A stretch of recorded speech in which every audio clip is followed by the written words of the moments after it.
Hello, everyone. Welcome back for another episode of Therapy Talks. It's Haley here. Before we get to the episode, I want to take a moment to tell you all about an incredible gift from Switch Research.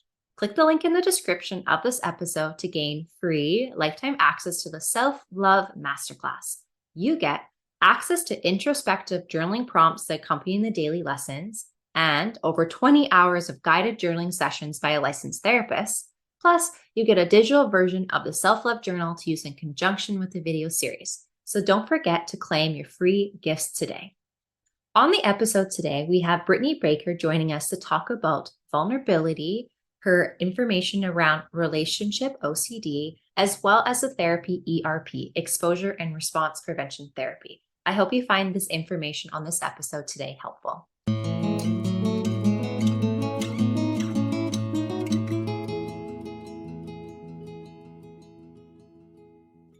So, what would you say is your area of focus in your practice or your specialty at this time? The areas of focus for me are high achieving people or high level thinkers, whether that's teens, adults, couples, family systems, um, dealing with life, dealing with a lot of anxiety, dealing with a lot of stress. I think I see a lot of clients with trauma, but who are oftentimes dismissive of that trauma, or people with like substance abuse issues, but like aren't quite ready to handle those things. I think that, and one of the things that I was thinking about to talk about today is whenever I think about my ideal clients and kind of where I specialize, I talk with the majority of my clients about vulnerability because, again, I feel like part of this working with these high achieving people or high level thinkers, they're so good at being logical and rational and problem solving, and vulnerability rubs against that, right? It's like against the grain for a lot of people. And so I think it's hard to market, but one of the things I talk to people a lot about is like emotions and vulnerability. And I would say that most of my clients are resistant to that whenever we start talking about it, but then over a course of time, they come around to it in different ways. And I definitely agree with you. Like those clients that come in that are very cognitive, they are definitely doing well in their professions or their hobbies and things like that, but they're having a hard time surrendering and actually sinking down into that more, again, vulnerable space. So if someone would be like, well, what really is vulnerability? Like, how would you describe that? So for me, I kind of look at Brene Brown, right? And she talks about it being this uncomfortable, opening you up for rejection or judgment, this lack of maybe a lack of connection, right? But it's this discomfort with something and this trying to hide or guard or and I guess that's really defining a lack of vulnerability, right? But then vulnerability is really leaning into this idea of like who you are, leaning into authenticity, leaning into communication, leaning into what lives inside your head. And being like your true self in many ways, because that would be really vulnerable to show some of those deeper, more sensitive parts of self to another person. That's right. That's right. Absolutely. Yeah. And kind of makes me think of like client examples where it's like one partner in a relationship is like, I think this and this and this, and this has been really challenging for me, and vulnerably sharing with me in a therapy session. And I go, does your partner know that? They're like, no. I was like, well, that would be maybe helpful, right? To kind of bridge that gap. But logically, it'd be just be like, communicate about it. But it's teaching that client to create a sense of safety and security and openness to sharing different things that they're experiencing. Right, right. Well, and I think too that a lot of people have this misconception around vulnerability that it's this I'm laying on the floor, I'm crying, I'm telling all of my deepest, darkest secrets. And that is, I call them levels of vulnerability, right? Like that is a level of vulnerability. Um, but that's not the only level of vulnerability. And also I find with a lot of my clients that vulnerability isn't just around like what our culture considers negative emotions, and I do air quotes because I don't love this idea that emotions are positive and negative, because I think that I don't know gives us this idea that we shouldn't feel the bad when really we need it. But getting back to my original point, I feel like a lot of my clients also resist vulnerability around the good. Like they can't celebrate themselves or don't celebrate successes at work or want to express the happiness because they're worried about the other shoe dropping or whatever else. Definitely. So they're so concerned about like how it feels or like what uncomfortable emotions may come up that they don't necessarily like step forward and move with it. That, yeah, exactly. And it's interesting too because, again, because people have this misconception about vulnerability and like what it means and what it looks like, they I will, again, because I work with high achieving people, I often work with people who are in professional settings, and I push for this idea of like vulnerability at work, and it's inevitable. People are like, yeah, absolutely not. I'm not doing that. That doesn't work in my field. That's not going to happen. Oh, people will not be receptive to that. And again, I feel like over a course of time, there's ways that we weave it in, and then people start to see the benefit, even at work. It's just teaching it in an appropriate way and kind of debunking these ideas that we have about what vulnerability really is. Definitely, because there is that misconception of how it can be useful and it's not a harmful thing. Yeah, exactly. And it's interesting. I'm an eclectic therapist. And so I know that a lot of people in our field, again, it's like kind of an unpopular opinion or an unpopular thing to say, but I'm eclectic in the sense that I spent too much money on trainings and have read too many books, and I see a lot of similarities, though there are differences, right? And crossover in many of the modalities. But one of the things that I see that tends to be fairly consistent is this idea of like being vulnerable, whether that's with yourself or with other people or how we communicate. I mean, again, vulnerability shows up in so many different ways, even in our relationship with ourselves. Yeah, for sure, definitely. And I would agree with you. Like, I think a lot of therapists are eclectic, but maybe they don't necessarily say that as openly and vulnerably because we are also not only a therapist, but we're business owners and business people. And we realize that there is a benefit to, like, again, having that niche or saying, like, I am really good in this one therapy modality. So pick me for this thing. Right. And so that's why they don't say that. But I don't think I've only ever used one therapy modality in a therapy session. I think I'm pulling from multiple different things all the time. We may be using one overarching one at times, but not necessarily just one. Right. I mean, the only thing I'll say that maybe I'm more strict on is ERP, right? Like that is something I'm trained in and does require a more strict, structured environment. But again, that's also very specific to OCD. Like ERP isn't going to work for other things. And sorry, ERP, exposure and response therapy. And so that is the only thing that I may be a little strict about. But otherwise I'm not. But even in ERP, right? I look at ERP and I'm like, what is required? Well, vulnerability. Like I mean, ERP does not work if you are unwilling to be vulnerable. And a lot of the reasons why people get into situations with OCD or increase OCD symptoms is because they're trying to avoid anxiety, right? Like that's the definition of a compulsion. It's something that we do as a result of this obsession to reduce anxiety. Well, if we lean into that, which leaning in is by, what I said was part of vulnerability, then you can actually reduce the anxiety.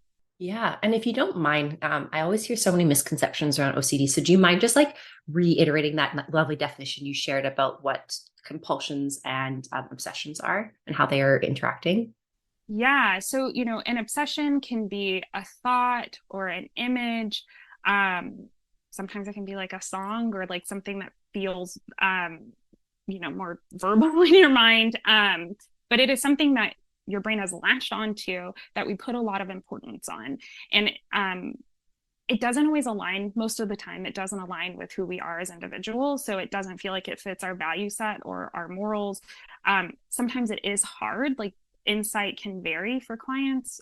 Sometimes it is hard for people to recognize that in the OCD work, they call it a garbage thought, right? Sometimes it's hard for people to recognize that it's garbage or not important because again, the OCD brain has said this thing is really important. And so you need to focus on it. And so then what happens is people will create compulsions or behaviors that they do to help to reduce the anxiety Mm-hmm. that comes as a result of the obsessions, because the obsessions are going to be very distressing, very upsetting. They're going to cause a lot of disruption and take up a lot of time, a lot of the time.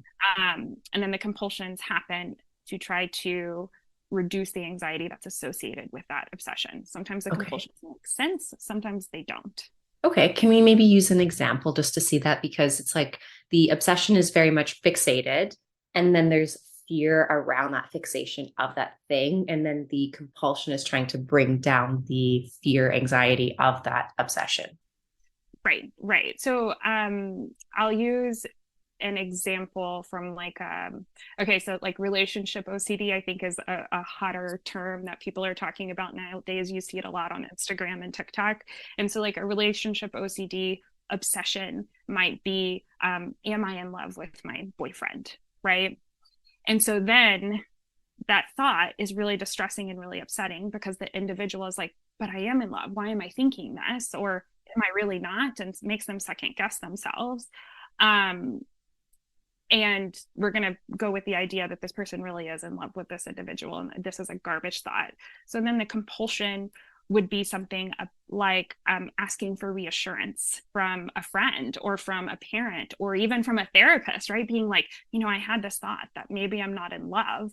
So does that mean I'm not in love? Can you tell me that I am or am not? Or is there evidence, or are there quizzes that I can take or things that I can do? So it's like asking for this reassurance. It could be information gathering. It could be doing a specific behavior. So if they're worried about being in love with a partner, they may like kind of isolate themselves or avoid, or they may be overly touchy or kind of overly anxious. Um, I think the key here, though, because it can get confusing and cross over with other disorders, right, is that that obsession does not align with reality for that individual, right? And that obsession doesn't fit with their like morals and their values and kind of like how they feel about life and the world. And again, the insight can vary for the individual. So sometimes they can recognize, oh, this is just garbage. And then sometimes it's really hard to do so. But then you see that interaction where there's these behaviors that follow to try to reduce the stress that's associated with that thought of, I don't love my boyfriend. Well, thank you, because that was very helpful. Because I do agree. I've seen relationship OCD come up a lot lately in social media. So I agree with you. So even for me up in Canada, I'm like, my feed is full of that. I'm like, interesting, like what's kind of doing that shift towards that and that terminology. So I think you did a really good job explaining that, like, it's the obsession isn't actually in line with reality, but it feels like it could be true, even though it's not logically and factually true. And so then the compulsion is a behavior that's either trying to like mitigate the anxiety that the person's feeling, whether that's withdrawing, doing something different, maybe it's seeking comfort in certain ways, those sorts of things. So when we now think about the idea of vulnerability, so let's see if we can apply that to that example. So how would the vulnerability maybe aspect reduce relationship OCD? Well, so for when I think about it, I think about it in different ways, right? So Mhm. first and foremost, it's going to be vulnerable to like bring these things up. And I think that that's what's kind of scary about OCD, is that a lot of the times people feel like, again, if they have some insight, can be like, I know these things aren't right, and they don't want to bring up this vulnerability, this concern to their partner, because they don't want to create rifts in their relationship. But then so there's a level of vulnerability there, but there's also like vulnerability in talking to a therapist about it. I think there's vulnerability in kind of opening up this door and letting people have a peek into your brain, because again, I feel like sometimes it's hard for people to connect the dots between like this is an obsession and this is a compulsion. But then again, there's also a lot of shame and a lot of um, not awesome, uncomfortable feelings around the things that are coming up for these people with OCD. And so they have to be vulnerable with themselves and with a therapist or a professional or someone in their life to let people see into what's going on. And to give a more clear answer, right, is there's harm OCD. And like sometimes people will have this kind of image or thought that they could harm someone else in some way or another. And it's not that they want to do that. It's not like they're wanting to harm someone else. It's this great fear that they may do it. So then they're doing a compulsion, like not keeping knives in the house, or making sure that if they go to a restaurant, or maybe they don't even go to restaurants because there's knives, right? There's this avoidance around anything that could make that obsession come up, and make it feel more real. But that's a kind of a hard thing to explain to someone, especially not a professional who may not understand. And so there's a lot of vulnerability in like reaching out for help, just in general when it comes to OCD. I think the other piece too that I think about whenever I think about vulnerability and kind of OCD is talking to family members. Especially in like a relationship OCD where there might be a lot of asking for reassurance, or what we call confessing, where someone's like confessing a behavior to someone to help relieve anxiety, that may not actually need to be shared, right? Um, we oftentimes will ask the client to involve family, because the family's part of that OCD system. And those conversations are oftentimes like very vulnerable. And I think what's hard about it is sometimes family dynamics don't always lend to this idea of vulnerability and speaking about emotions or speaking about mental health. And so there's, I think, it's about peeling back a lot of layers of that vulnerability, I feel like, whenever we need to try to get families involved. And not all families are like that. Some are extremely supportive. But I feel like there's a lot of things that you try to have to navigate around vulnerability there, and the benefits of it and how it could be useful. Definitely. And how is relationship OCD in your mind different from like anxious attachment then? Because it has some of those similar pieces, and this is where it gets so confusing with like mental health experiences, right? Because it's like, oh, it has this, and this things, but it's not the same as this, and you know. Right. So it's interesting. I took kind of like a refresher intensive ERP um, class recently. And they were talking about a research study where it was some crazy high statistics. I mean, don't quote me on this, but it was like 80-90% of the population would report some sort of like OCD type thoughts and behaviors. Um, but remember, what we need for most diagnoses is that it needs to be distressing in someone's life, and it needs to be impactful. Now, attachment issues are distressing and impactful, obviously, but OCD is going to look a little different. And typically, to be quite honest, typically someone who is truly diagnosed with OCD, they're going to have different kind of islands in OCD. The relationship OCD stuff is going to typically be one island of it, but you're more than likely going to see other islands. It's not going to be just relationship OCD. You're going to also see some other things, whether they're historical things or current things. But it is hard. It's hard to differentiate, like, is this just an anxious attachment, or is this a specific diagnosis? And I think too that you would want to look at kind of the relationships globally, right? So if you're thinking about an attachment issue, you're probably going to see behaviors crossing over into many different relationships, and kind of a mindset about behavior, about relationships, right? Whereas, or like a framework that's applied to relationships. Whereas I feel like with OCD, you're going to see more of like specific behaviors. You're going to see more of it applied to like maybe one or a few relationships. And it's going to be less of a framework. And I feel like too, it's going to, again, with obsessions, whether the insight is there or not, you're going to be able to kind of see that it doesn't necessarily align with who the person thinks that they are. Right.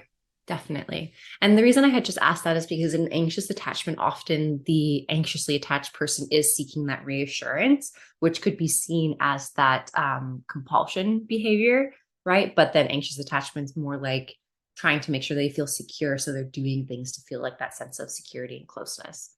Yeah. But it's also interesting though, whenever I think about like an anxious attachment, or just an insecure attachments in general, is that again, there's this vulnerability piece. How we get to these insecure attachments is often those caregiver roles or those significant relationships that we've had in our lives where people didn't attune to us. So then our caregivers weren't vulnerable with, their emotions, or they didn't allow the child to be vulnerable with theirs, or that relationship was dynamic, was how do I say it, disrupted in some way, whether that for mental illness or substance abuse, there's trauma. And there's a lot of things that happen in the caregiver relationship that contribute to the insecure attachments that I think revolve around this idea of vulnerability, and kind of looping that back around to the exposure therapy type stuff. That sometimes when I have clients come in, which again, thinking about vulnerability, a lot of my clients have attachment disruptions that have led to this lack of vulnerability and over rationalizing and intellectualization. Some of it is exposure, right? Like it may not be exposure and response and or response prevention like OCD, but some of it is exposure. I think about several of my clients who again work in these professional roles, and it's like, have you tried vulnerability in your workplace? I mean, even just asking your admin like how their day was, and actually giving them a real response on it when they ask you like how your day is, or even being vulnerable enough to say, hey, this is a really stinky situation that we're not getting raises, and I'm sorry that this is happening, instead of showing up, like Brene Brown says, armored and defensive. And again, it oftentimes feels like a major exposure to people, because it's something that they don't do. And do you think they see it as also unprofessional? Sometimes I've gotten that response is like, well, that doesn't feel professional. And I was like, well, let's talk about that, right?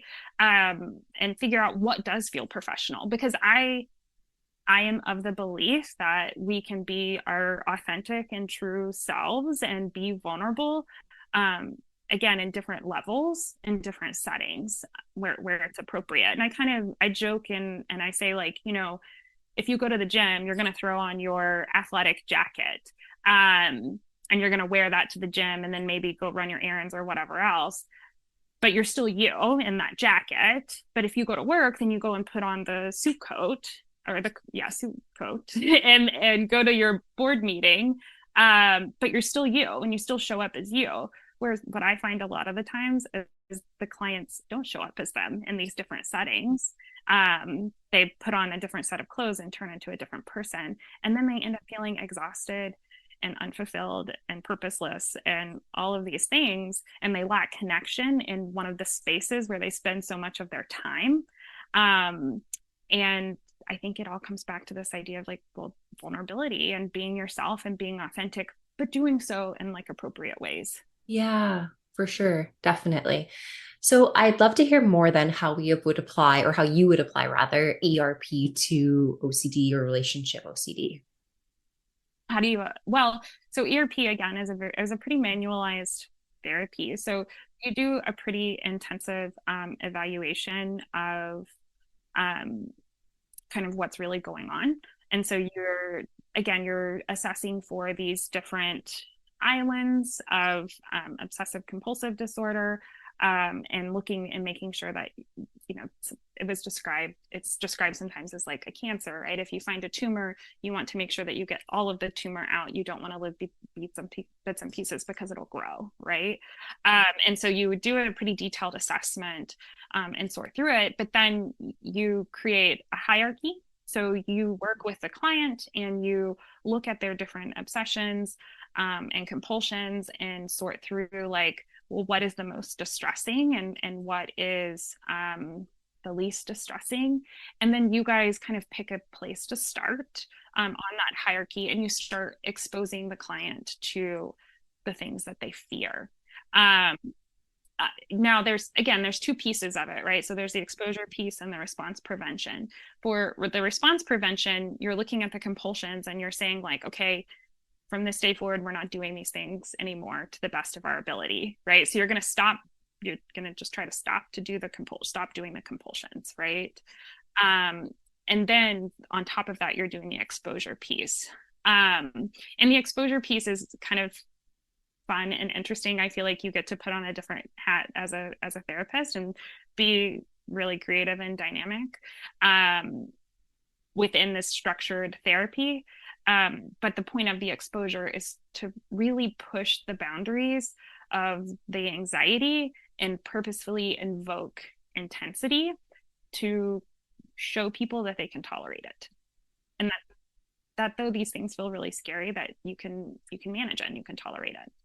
I bet so many people are lining up to do that. I'm just kidding, right? Because they're probably like, "Oh, put me in front of the most uncomfortable, stress intense experience for myself. Let's see if we can handle it." But I think maybe the caveat, and I'm not trained in this therapy, so I'm assuming the caveat to that is you're also doing some preparation of things that can help to regulate emotions, make it more comfortable in to some extent, or no. No, not an Oh, so no, not just so swim. yes. Well, in exposure and response therapy, like you're wanting so think about this. So we all have like a risk tolerance, right? Like we all have this idea of how much risk we can tolerate and what's okay and what's not okay. Um, what happens with someone with OCD is that think about OCD as like, that classic idea of like a monster in the brain, right? Or a bully in the brain. OCD is like telling you, oh no, like life is far more risky than you think. And the risk tolerance shrinks pretty significantly, right? And so what's happening is we have these ideas around what's okay and what's not okay become distorted. And so what we're wanting to do is we're wanting to open that risk tolerance window. And if you're giving sometimes those relaxation skills or those things to tolerate the distress can actually become compulsions or be counterproductive to opening up that risk tolerance window. Okay. So definitely throw you in the water and just start treading, but don't have a life raft of emotional regulation. Yeah, now that doesn't mean that you want clients to walk around in like this storm of anxiety all of the time. No. But again, remember a lot of these things are not the most rational. They can feel rational or be tied to like rational things, but like I said, like feeling like you don't love your boyfriend, I don't know, that feels like a very normal thought, but the anxiety around it, the intensity around it, and the behaviors that follow to reduce the intensity or discomfort are really what makes it more of that OCD type behavior or disorder. And again, like you don't want to give them an escape hatch so that you want them to feel that anxiety and to show that like, well, this isn't actually going to like wreck your life, that you had this thought, right? Because, and let me back up just a little bit because I think there's a key piece that I missed about all of this is like think about the obsessions as kind of like a surface level thing. Typically, I mean, we use this in different kinds of therapy, right? The idea of a downward arrow. But if you take this obsession of like, I may not love my boyfriend, right? And you say, okay, so maybe you don't love your boyfriend, then what? And then they're like, well, then I'm going to break up with him. And then what? And then it's going to be a big mistake. Well, and then what? And you really take them downward, arrow down to this, what is the actual feared thing?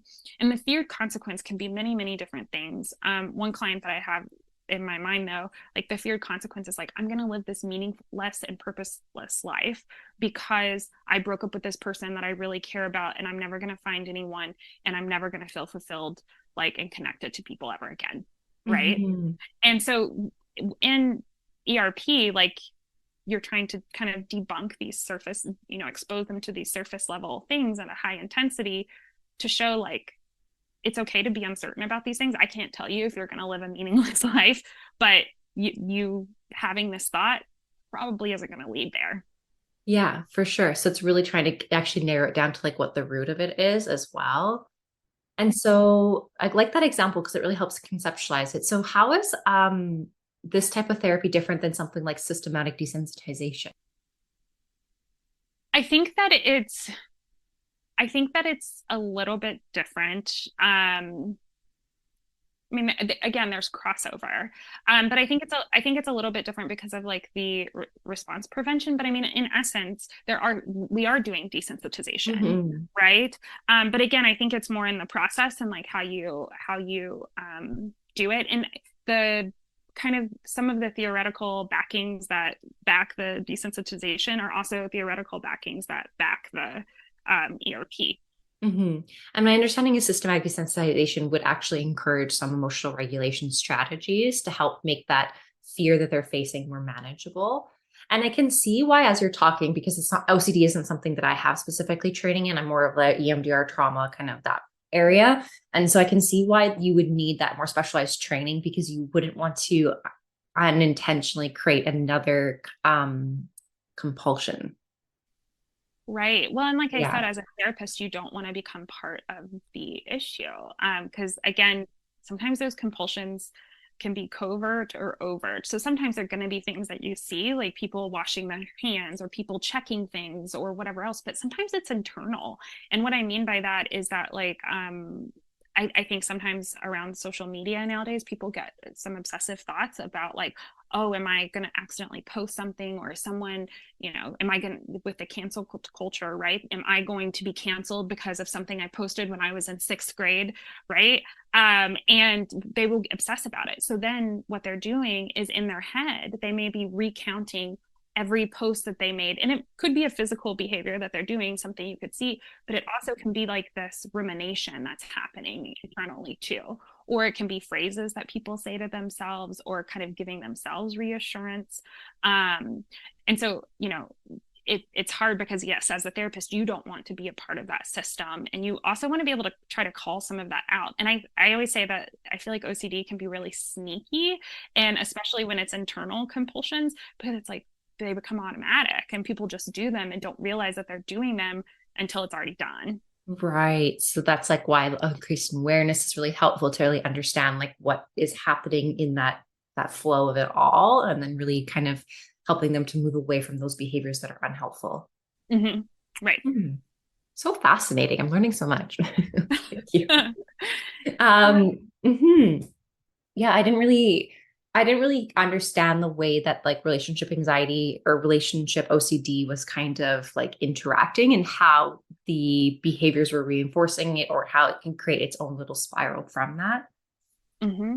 Well, and what's interesting too is, again, the example that I gave around do I love my boyfriend example. Um, that is like one version of like relationship OCD. There's also, relationship OCD of like, am I sexually attracted to my partner anymore? And that can become an obsession. And then I have seen clients like engaging in the medical system, where it's like they're doing all of these things and, again, asking for reassurance, or going and having tests done repeatedly, or having IUDs put in or taken out, or shifting around medications, doing all of these things because it's this obsessive thought around, like, am I sexually attracted to my partner anymore? And they're trying to address the obsession, when in reality, like, that's probably creating more stress and decreasing sexual desire.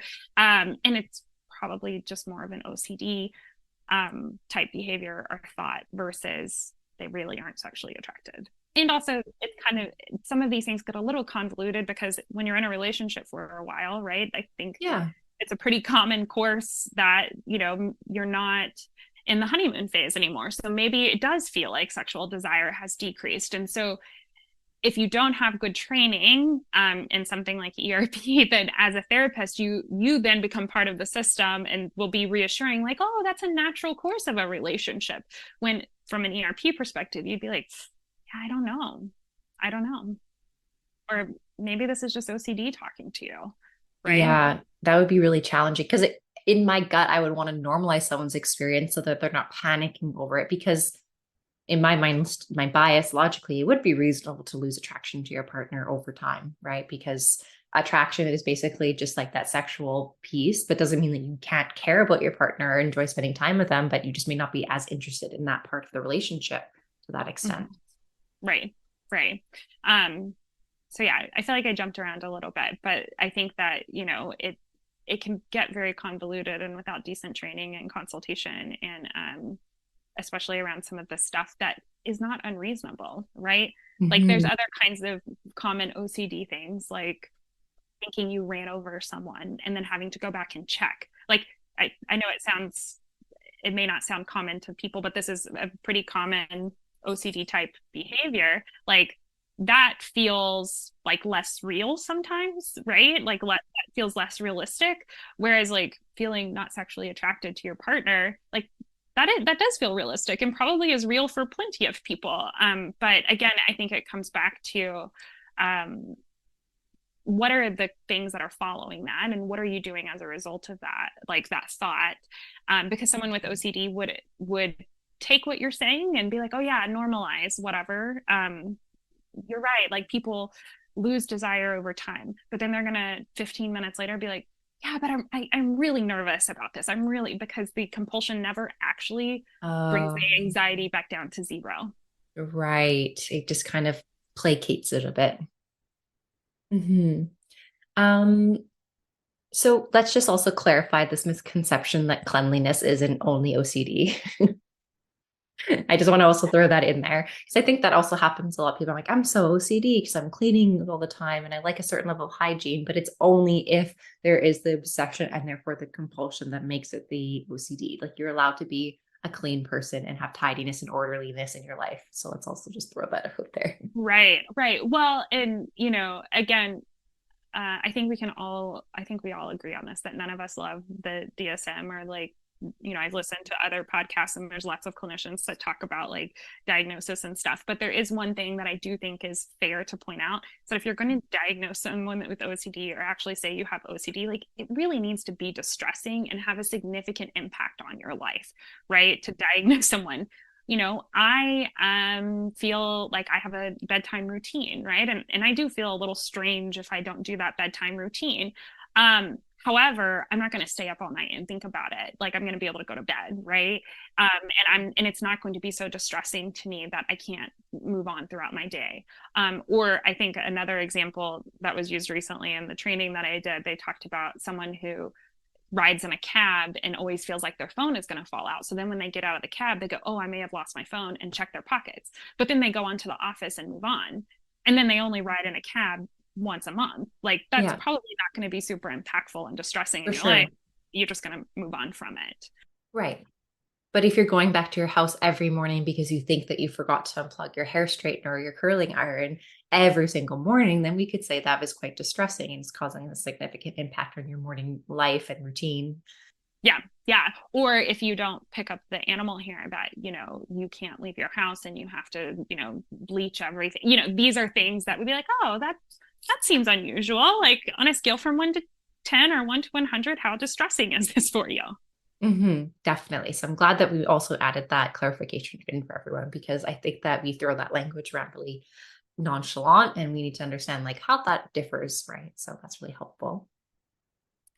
So far in our discussions, is there something that we're missing? I think we've done a lot of great discussions around relationship anxiety and relationship OCD and also vulnerability and ERP. I think those are all really wonderful how we've been able to tie those all together. Yeah, I mean, I don't think so. I think that, we've covered a lot of bases, kind of jumped around Yeah, a for little bit, but sure. that's okay. Yeah. That's So also just how my brain works. So yeah, no, for sure. It's wonderful. So, in terms of your practice now, is there something that you're looking forward to specializing or working on next? Or is there an area that you're really passionate about or you're wanting to move towards in your practice? yeah, it's super interesting. I would say that I've always done couples work. Um, and I've always had like a specialty in like substance abuse. I have a special license in Texas for substance abuse and substance abuse treatment. But my style again is pretty dynamic, but I'm also a very active therapist in sessions, and I'm very upfront and kind of blunt about things. And so more recently, I would say in the last couple of years have moved into this space of like high conflict couples and kind of discernment type work, which is interesting because when I think about again this vulnerability piece that a lot of the times there's just this massive lack of vulnerability between partners, whether that's because of experiences or attachment styles or trauma or some sort of diagnosis or whatever else that in these high conflict couples, like working towards vulnerability is so incredibly important. And also creating, it's vulnerability and trust are a conundrum, right? Like I feel like you have to try to trust someone to get trust, or you have to try to be vulnerable to have someone be vulnerable with you. And it's like, well, who does that first? And kind of sorting out that dance. And so, for me, I have really leaned into that aspect of my work over the last couple of years, and I enjoy it. And again, kind of, you know working in this space of like anxiety and substance abuse and vulnerability like really sets you up to do that really tough work with high conflict couples. Yeah, and I can just see how passionate you are. Like you seem to have like so much information and like you are able to really connect. I really liked how you described yourself as dynamic because that's how I definitely am is seeing you, which is so great. Like I'm like, oh, like, you just have so much information to offer, which is great. Yeah, I mean, forward facing, I say I'm dynamic and energetic. Yes. Behind the scenes, I'm like chaotic and a squirrel. So like, Okay. like be like, oh, I love these things, shiny things, right? Yeah, Um, for sure. but I think that when I show up in session, it's like again that dynamic and very energetic, and Mhm. I am really passionate. It's interesting. I was talking with a colleague the other day, and I just I just love people. I'm like Yeah. I am definitely that golden retriever type personality where I just like people. Like Yeah. I'm gonna come up and ask for pets, like and say hi, like so Yeah, for sure. probably why I value vulnerability. So Yeah. Well, I appreciate so much you joining us today. If people are looking to connect with you or work with you as a client, how could they find you? yeah, of course. Probably the best and easiest way would be to go to my website. It's nixbakerwellness.com. And so that's nixbakerwellness.com. Okay, wonderful. Well, we so much appreciate your time today. I learned so much and it was just so much information to offer. So thank you. Yeah, I hope it's useful. Yes, definitely. Okay, good. Good. I had no idea Yeah. what I was going to show up with today. So Yeah, for sure. yeah. So, well, cool. It was great meeting you. Yeah, definitely.